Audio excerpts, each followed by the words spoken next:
Assalamualaikum warahmatullahi wabarakatuh. Materi kita kali ini adalah neraca lajur. Nah, kalau kita kembali ke siklus akuntansi, kita perhatikan di sini ada proses penyusunan neraca saldo, jurnal penyesuaian, neraca saldo disesuaikan, dan laporan keuangan. Nah, 4 proses ini bisa dilakukan secara manual satu-satu atau bisa juga dengan menggunakan bantuan neraca lajur. Proses ini disatukan. Ya, jadi fungsi neraca lajur adalah menyatukan proses penyusunan neraca saldo hingga dihasilkan laporan keuangan menjadi satu kesatuan.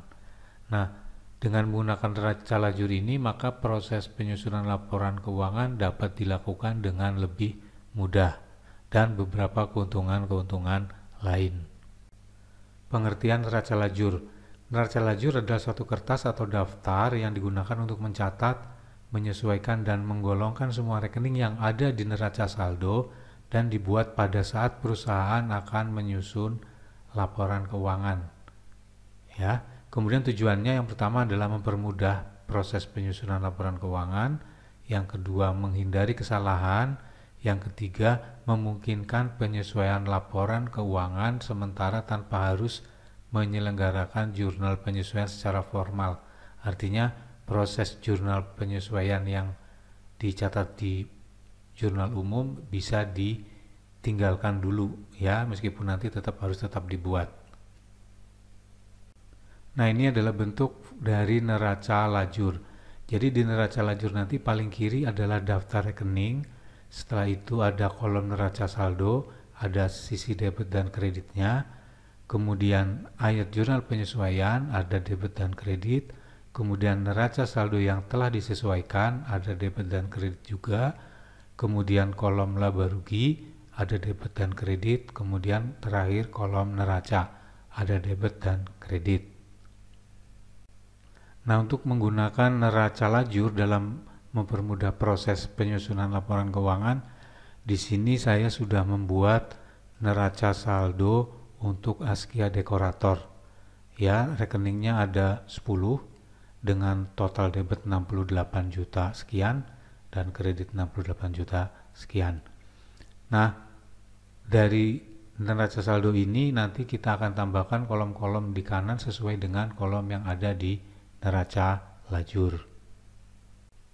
Nah, untuk membuat neraca lajur, yang pertama kali adalah kita bikin dulu kolom neraca saldo berdasarkan data neraca saldo. Di sini saya sudah bikin ya. Ini neraca lajur, nanti kolom yang pertama adalah neraca saldo, angkanya ngambil dari neraca saldo yang sebelumnya. Yang ini ya, tadi sudah saya salin. Kemudian ada debit, ada kredit. Setelah itu kita buat kolom baru, yaitu kolom ayat jurnal penyesuaian atau saya singkat saja AJP. Ya, ini nanti saya kasih pembatas di sini.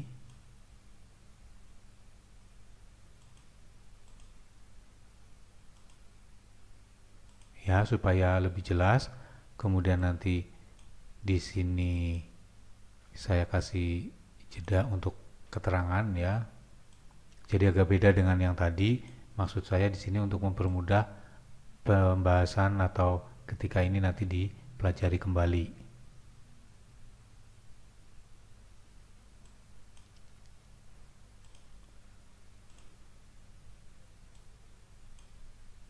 Nah, di sini kita sudah punya pembatasnya. Kemudian ini adalah kolom AJP. Kemudian nanti ada debit.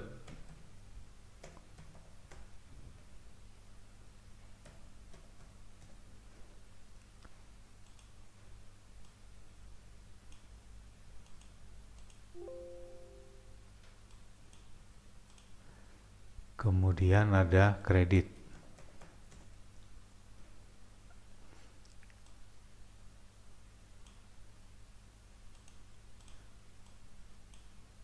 Nah, gini ya.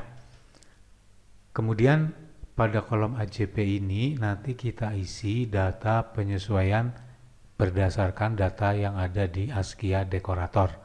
Nah, datanya itu di sini adalah seperti ini. Jadi ada 5 hal yang perlu disesuaikan pada usaha Askia Dekorator ya. Yang pertama, perlengkapan, yang kedua gaji yang masih harus dibayar, yang ketiga biaya bunga, yang keempat depresiasi peralatan, yang kelima depresiasi kendaraan. Nah, baiklah ya, kita lanjutkan. Di sini penyesuaian yang pertama adalah perlengkapan yang masih ada per 31 Desember 50.000.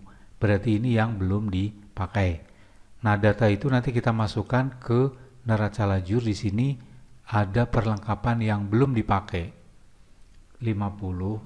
Berarti yang sudah dipakai adalah 265 dikurangi 50.000 ya.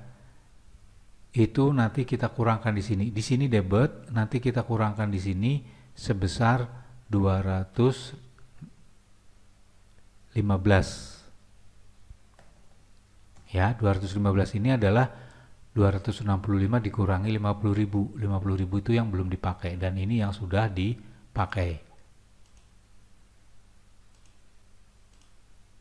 Nah, 215 ini saya kasih keterangan di sini adalah AJP yang pertama ya. Jadi di sini fungsi kolom ini adalah untuk memberi keterangan bahwa ini angka berasal dari data yang pertama. Nah, kreditnya ini nanti debitnya adalah biaya pemakaian perlengkapan atau biaya perlengkapan. Di sini belum ada, maka kita tambahkan di bawah di sini biaya perlengkapan.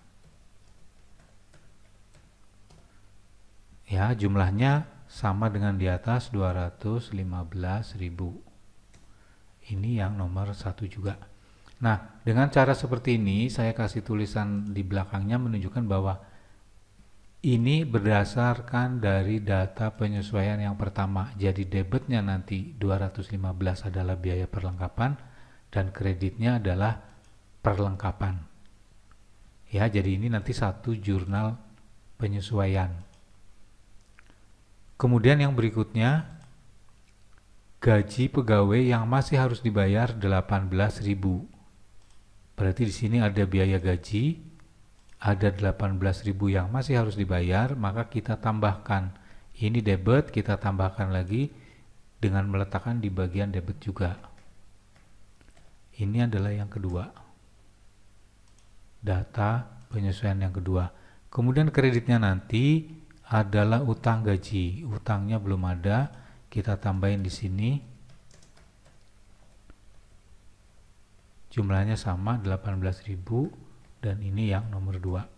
Ya, jadi nomor 2 nanti jurnalnya adalah debit biaya gaji, kreditnya utang gaji. Jadi nomor-nomor ini menunjukkan pasangannya masing-masing ya.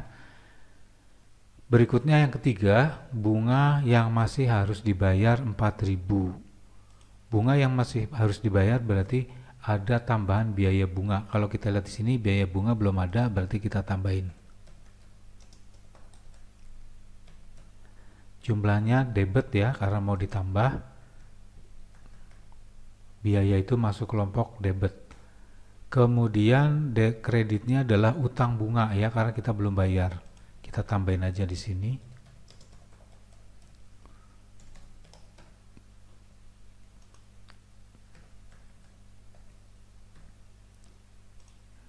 Ya, ini yang AJP nomor 3. Kemudian yang keempat, depresiasi peralatan 5%. Kita lihat di sini saldo peralatan ada berapa? 8 ya. 8 kali 5%. Kita coba di sini. 8 juta dikali 0,05. Berarti 400.000. Ya, 400.000.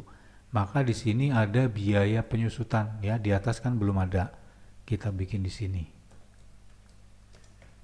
Penyusutan alat atau peralatan di sini ya. Jumlahnya 400.000 karena biaya bertambah, biaya kelompok debit, maka kita taruh di debit. Kemudian kreditnya adalah akumulasi, jadi tidak boleh mengurangi aktifannya atau mengurangi alat, tetapi disimpan di rekening akumulasi penyusutan peralatan. Ya, ini nanti di sisi kredit. Ini yang nomor 4, ini juga sama 400.000, ini yang nomor 4. Ya. Kemudian yang terakhir, yang nomor 5 adalah kendaraan ya, depresiasi kendaraan 10%. Kita lihat di sini kendaraan itu 36 juta, 10%-nya berarti 3,6. Berarti di sini ada biaya penyusutan kendaraan. Jumlahnya 10%-nya berarti 3,6. Di debit ya, karena dia biaya mau ditambah. Kemudian kreditnya akumulasi penyusutan kendaraan. Jumlahnya sama 3,6. Nah, ini adalah yang kelima. Nah, kita sudah memasukkan semua data penyesuaian ke dalam kolom AJP. Setelah itu kita akan membuat di kanannya adalah neraca saldo setelah disesuaikan ya. Ini saya salin, saya taruh di kanan sini. Nah, ini adalah neraca saldo disesuaikan atau saya singkat aja NSSD. Ya, neraca saldo setelah disesuaikan. Nah, neraca saldo setelah disesuaikan ini adalah mengambil perhitungan atau hasil dari perhitungan kolom neraca saldo dan AJP-nya. Ya. Di sini kita mulai dari yang kas. Kasnya di AJP kosong, berarti kita ambil saja apa adanya dari kolom neraca saldo.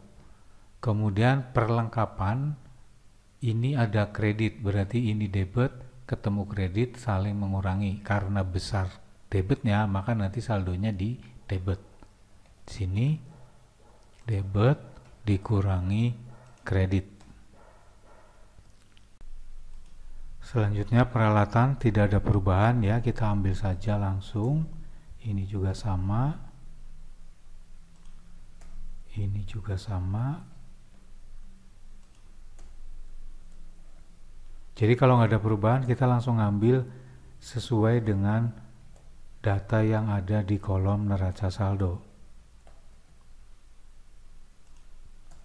Kemudian yang ini debit, ada penyesuaian di debit berarti di jumlah ya, debit ketemu dengan debit. Kemudian bawah tidak ada perubahan. Kemudian yang ini di awalnya kosong, berarti langsung kita ambil dari kolom AJP sesuai dengan posisinya. Debit berarti di debit, nanti yang kredit juga di kredit.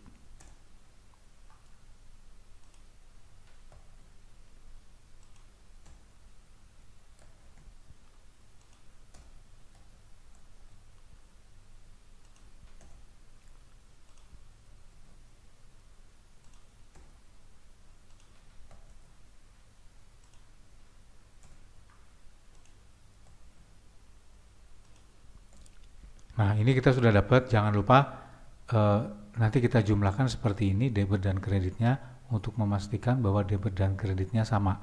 Nah, di sini yang kolom AJP, mohon maaf saya belum menjumlah ya, kita jumlah sekalian di sini.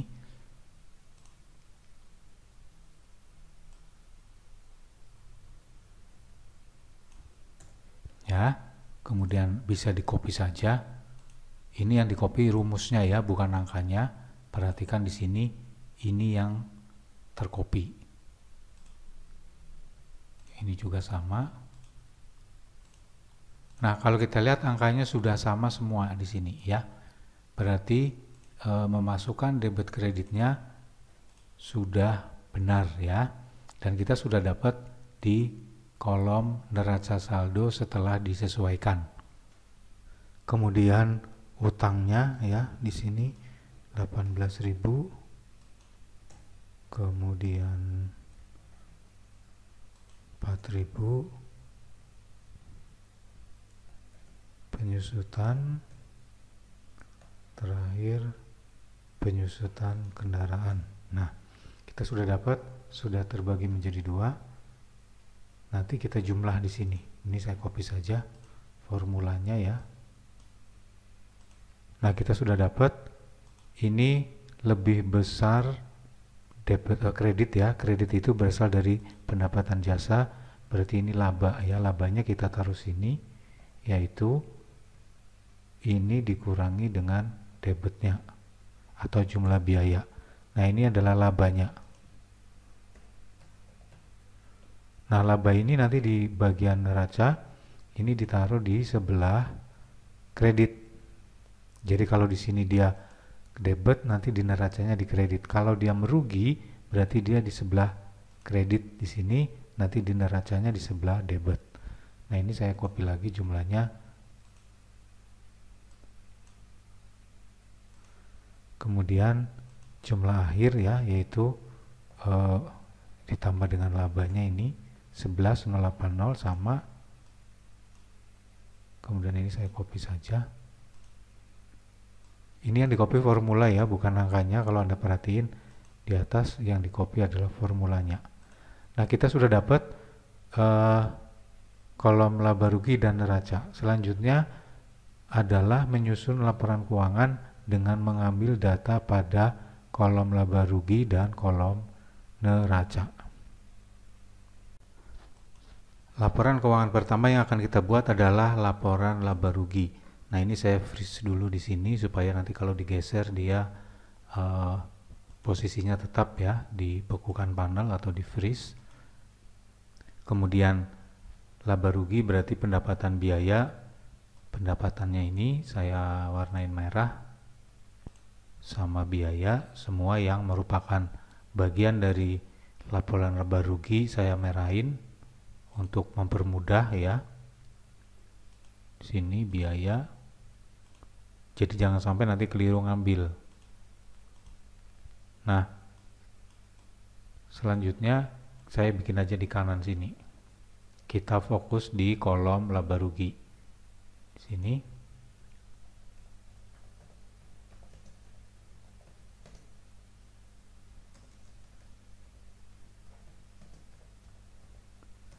Laporan laba rugi yang pertama adalah pendapatan.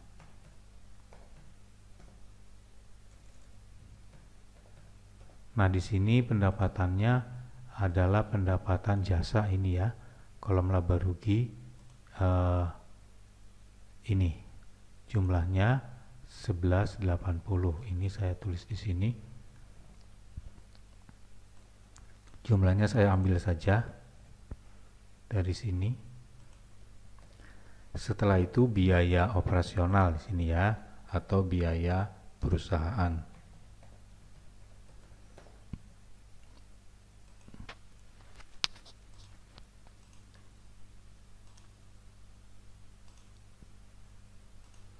Nah, ini saya copy ya, biaya gaji listrik saya taruh sini.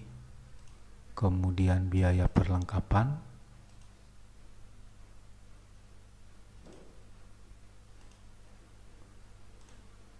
bunga, penyusutan,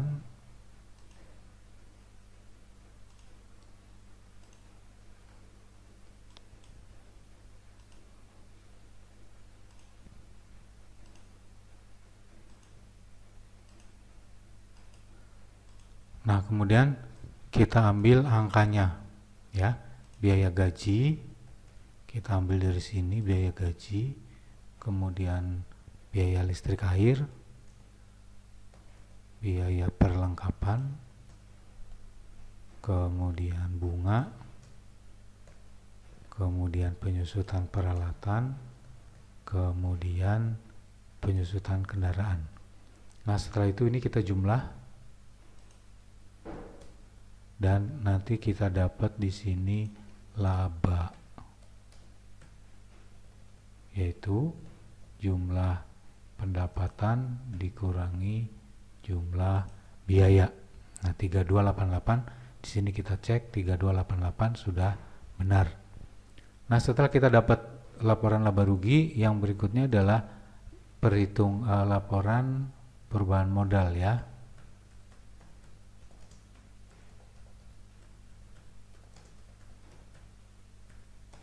Yang pertama adalah modal awal. Di sini dia tidak ada transaksi setoran modal ya, jadi saya kosongin aja. Kemudian langsung diambil laba, kemudian prive. Kemudian nanti ada modal akhir. Nah, modal awalnya adalah modal yang ada di kolom neraca ini, 30. Labanya dari atas ini 322, kemudian prive-nya adalah dari prive ini 2 juta ya, dia negatif karena mengurangi modal 2 juta, saya tulis saja manual. Modal akhir adalah jumlahnya ya, 31288, ini labanya, ini modal akhir.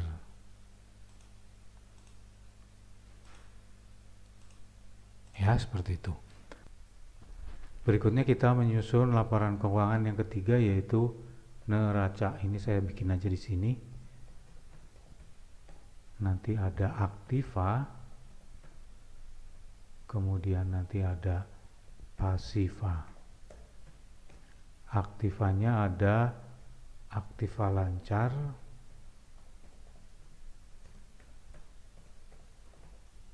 nah di sini kita ambil dari kolom neraca ya, di kolom neraca sini.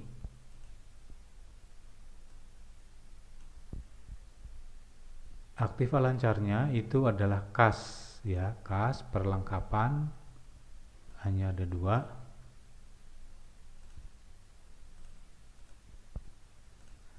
Jumlahnya menyesuaikan ya, di sini saldonya dari kolom neraca sini, kemudian ini juga sama dari kolom neraca.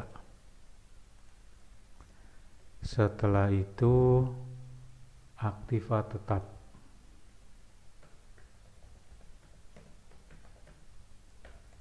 Nah, aktiva tetapnya ada peralatan dan kendaraan.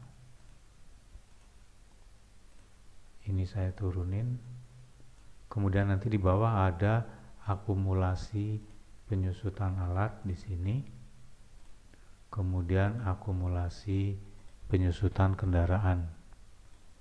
Nah, aktiva tetap peralatan kita ambil dari neraca sini. Peralatan, kemudian kendaraannya. Kendaraan 36, kemudian penyusutannya, peralatan ini 400.000 ya, tapi dia negatif karena dia bersaldo kredit, dia di sini negatif, saya tulis manual aja 400.000.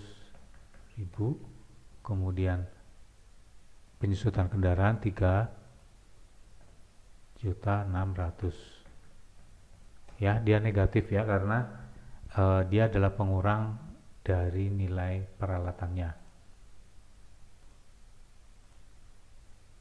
Nanti kita jumlahkan di sini jumlah aktiva lancar, kemudian di sini jumlah aktiva tetap, nanti di sini ada total aktiva, yaitu jumlah aktiva lancar ditambah dengan jumlah aktiva tetap. Selanjutnya utang ya. Di sini utang.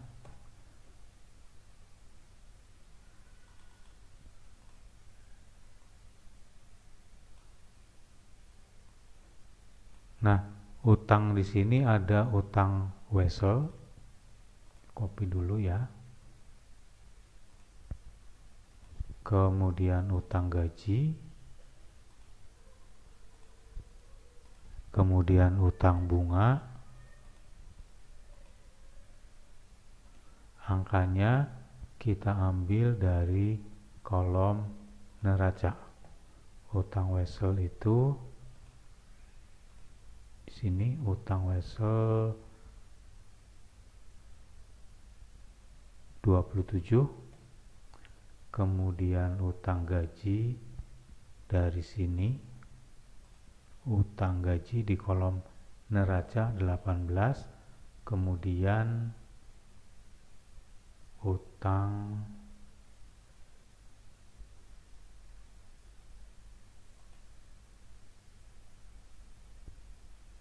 bunga.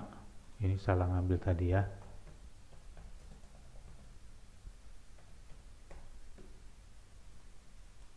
Utang bunganya di sini kita lihat di neraca 4.000.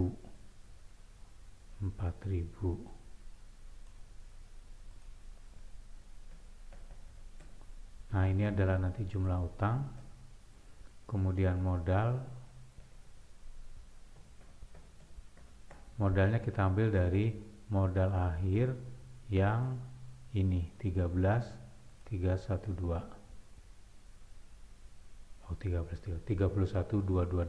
maaf ya. Nah, ini kemudian nanti kita jumlahkan di sini jumlah utang ditambah modal 58.250 sama ya, total pasifa. Nah, seperti ini neracanya, tinggal dirapikan saja.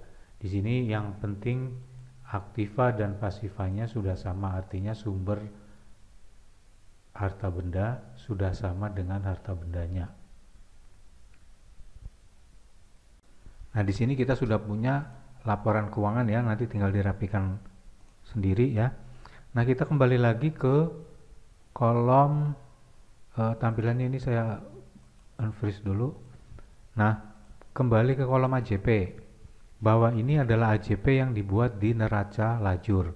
Oleh karena itu nanti kolom-kolom AJP ini harus dibuatkan jurnal penyesuaiannya yang dicatat di dalam jurnal umum. Nah, di sini saya bikin aja di bawah sini ya. Anggaplah ini jurnal umumnya. Nanti di sini pada tanggal 31 Desember ya 12, geser aja ke sini. Nah, di sini kita membuat jurnalnya. Jurnal penyesuaiannya adalah ngikutin angka yang ini ya. Jadi yang pertama nanti ada biaya perlengkapan. Ini saya copy saja ya biar cepat. Copy, yang di copy yang sebelah debitnya dulu. Setelah itu kreditnya adalah perlengkapan.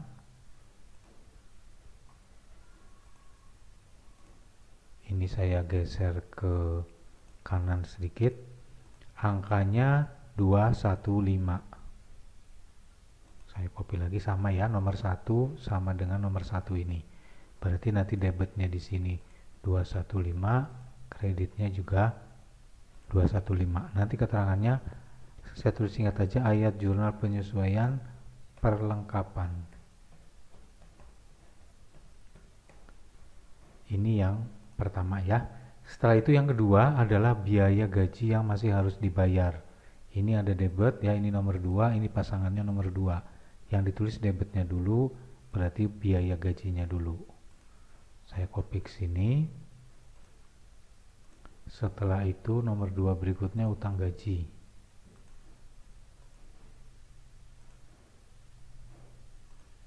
Keterangannya AJP gaji yang masih harus dibayar. Ini ya, jumlahnya 18.000 ya. Nomor 2 18.000 dua-duanya. Nah, ini kita masukin sini.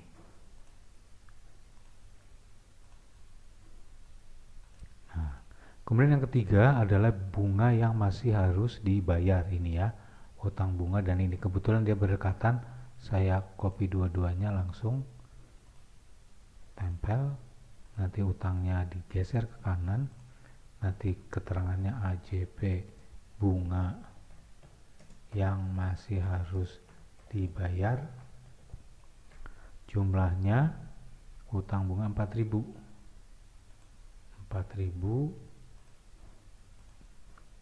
Ini 4.000. Ini yang ketiga. Kemudian yang keempat, keempat ini juga sama, kebetulan berdekatan. Sini saya taruh sini, tempel, kemudian akumulasinya digeser ke kanan, jumlahnya 400.000.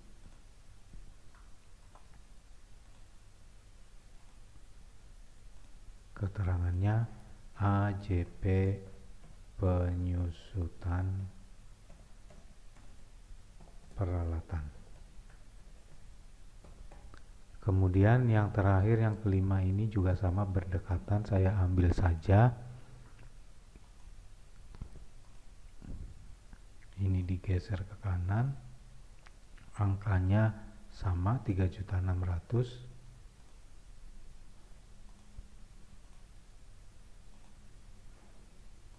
Keterangannya AJP penyusutan kendaraan. Nah, ini adalah jurnal penyesuaian yang nanti dicatat di jurnal umum. Ya, cuma saya nggak bikin jurnal umum lagi, saya taruh aja di sini sebagai ilustrasi bahwa apa yang ada di kolom AJP ini tidak berhenti sampai di sini. Kalau nanti kita sudah selesai menyusun laporan keuangan, maka data di kolom AJP ini harus dicatat di jurnal umum. Kemudian jurnal ini juga seperti jurnal yang lain harus diposting ke buku besarnya lagi, ya, masing-masing ini diposting ke buku besarnya. Untuk proses postingnya Anda bisa lihat lagi materi yang lalu mengenai posting ke buku besar. Setelah diposting, nanti dihitung saldo akhir dari masing-masing akun atau rekening atau perkiraan yang mengalami penyesuaian. Setelah itu dibuat lagi neraca saldo, maka nanti neraca saldo yang dibuat harus sama dengan kolom NSSD ini. Ya, ini adalah jurnal penyesuaian yang dibuat berdasarkan AJP. Jurnal penutupan. Nah, kita sudah selesai tadi dengan neraca lajur, kemudian sudah menyusun laporan keuangan, maka dalam siklus akuntansi tahap berikutnya adalah membuat jurnal penutupan. Nah, jurnal penutupan adalah jurnal yang dibuat pada akhir tahun untuk menutup semua rekening yang bersifat sementara. Rekening yang bersifat sementara adalah rekening yang masuk kelompok laba rugi dan prive. Tujuannya adalah agar saldo yang terdapat pada rekening sementara itu dinolkan kembali. Sebagai contoh pendapatan, maka sebelum mulai periode yang baru pendapatannya harus nol. Biaya juga sama. Ini ya, agar saldo rekening modal, nah ini juga sama ya, maksudnya tujuan yang kedua, agar rekening modal menunjukkan jumlah sesuai dengan keadaan akhir periode, yaitu sudah masuk prive, sudah masuk tambahan laba. Kemudian proses penutupan seperti ini ya, menutup semua rekening, berarti nanti semua pendapatan yang bersaldo kredit nanti akan didebet, kemudian kreditnya adalah ikhtisar laba rugi. Berarti di sini kita nanti punya rekening baru dengan nama ikhtisar laba rugi yang hanya digunakan untuk proses pembuatan jurnal penutupan. Ya, yang A ini menutup pendapatan. Pendapatan kelompok kredit, dia bersaldo kredit, maka nanti dinolkan dengan cara didebet sebesar saldonya. Kemudian menutup semua rekening biaya, berarti nanti biaya yang bersaldo debit itu akan dikredit semuanya sebesar saldonya, sehingga jumlahnya nanti akan nol dan masuk ke rekening ikhtisar laba rugi. Kemudian menutup ikhtisar laba rugi ke modal. Jika perusahaan memperoleh laba, berarti dia ikhtisar laba ruginya ini bersaldo kredit, maka nanti dinolkan atau ditutup dengan mengkredit modal dan mendebet ikhtisar laba ruginya, ya, karena laba ruginya nanti akan bersaldo kredit kalau dia laba, maka ditutup dengan didebet. Sebaliknya kalau perusahaannya rugi, berarti ikhtisar laba ruginya bersaldo debet, maka nanti dia akan dikredit dan modal yang akan di debit.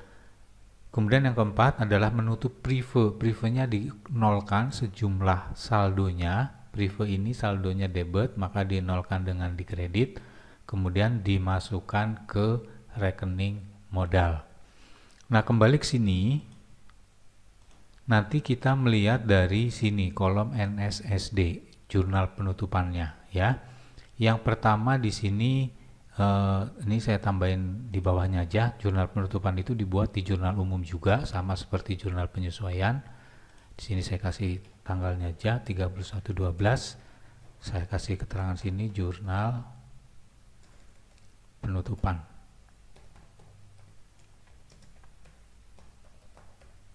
Ya, untuk membedakan yang di atas itu jurnal penyesuaian, yang ini jurnal penutupan. Yang pertama adalah menutup rekening pendapatan. Kita lihat sini pendapatannya adalah pendapatan jasa, saldonya kredit ya. Jadi kita lihat dari kolom NSSD, saldonya kredit, atau bisa juga dari laba rugi karena nanti yang akan dinolkan adalah kelompok laba rugi. Kita bisa dari sini atau lebih enak mungkin dari kolom laba rugi karena inilah yang harus dinolkan.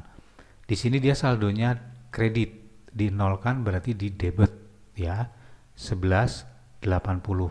Saya copy, saya taruh di sini, berarti nanti dia di debit. Di sini saya tempel valuenya. Ini adalah pendapatan jasa. Ya. Jadi di sini saldonya kredit, maka dinolkan dengan cara di debit. Nah, kreditnya adalah ikhtisar laba rugi. Jadi nanti ada rekening baru namanya ikhtisar laba rugi. Keterangannya di sini menutup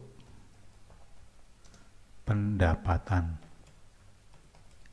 Karena di sini kebetulan pendapatannya hanya satu, ya berarti hanya satu saja. Ya, seperti ini. Kemudian yang kedua, menutup biaya. Menutup biaya, biaya itu bersaldo debit, maka nanti semua biaya dikredit. Ya, di sini kita ambil biaya itu ada biaya gaji. Saya copy dulu. Saya taruh di bawah sini. Kemudian biaya perlengkapan.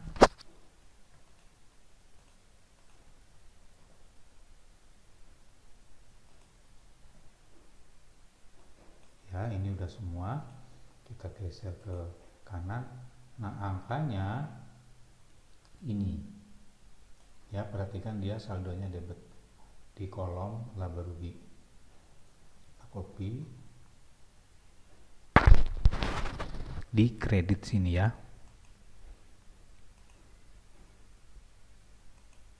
Kemudian biaya perlengkapan dan lain-lain ini.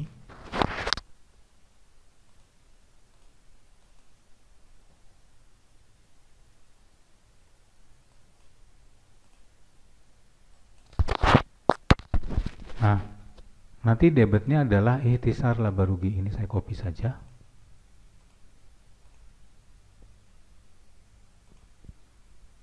Ya, ini adalah sebesar jumlahnya ini. Jadi kita sum saja di sini. 7852. Angka 7852 itu bisa dicek harus sama dengan ini, ya. Jadi ini harus sama dengan jumlah pendapatan yang ditutup, ini sama dengan jumlah biaya. Nanti keterangannya menutup biaya.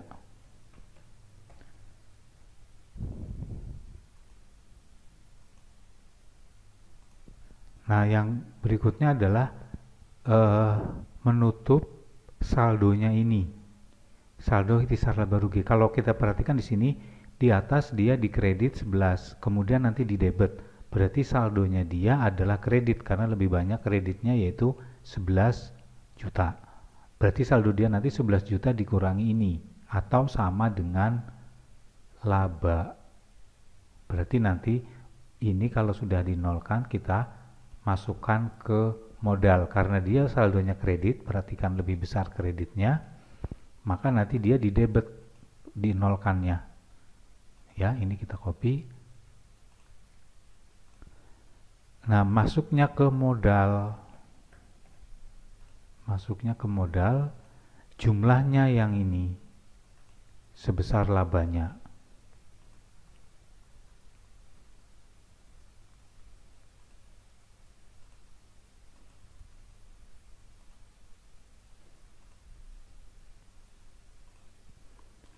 Setelah itu yang terakhir, ini keterangannya ya, menutup ikhtisar laba rugi. Setelah itu menutup prive. Prive itu saldonya debit, maka ditutup dengan cara di kredit. Nanti debitnya adalah modal,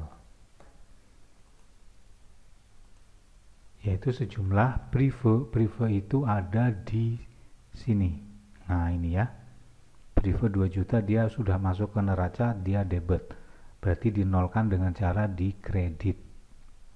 Di sini 2 juta. Ini juga sama berarti. Ini menutup prive. Nah, jurnal penutupan ini setelah ditulis di jurnal umum, maka nanti sama seperti yang di atas, dia juga diposting ke buku besarnya masing-masing rekening-rekening tersebut ya. Jadi ini nanti diposting, kemudian dihitung lagi saldo akhirnya. Ya, setelah jurnal penutupan ini diposting, maka nanti saldo akhir untuk pendapatan, biaya, dan prive itu harusnya 0. Kalau nanti Anda bikin belum 0, berarti masih ada yang terlewat. Ya, sekali lagi tujuan jurnal penutupan adalah untuk mengenolkan rekening sementara, yaitu rekening yang masuk kelompok pendapatan, rekening biaya, dan prive. Jadi ketiga kelompok rekening ini harus 0 saldonya sebelum kita mulai periode yang baru. Terima kasih Anda telah menonton atau menyaksikan atau mengikuti materi dasar akuntansi ini. Jika masih ada yang belum paham, silakan Anda ulangi video ini sebelum kita melanjutkan ke materi berikutnya. Wassalamualaikum warahmatullahi wabarakatuh.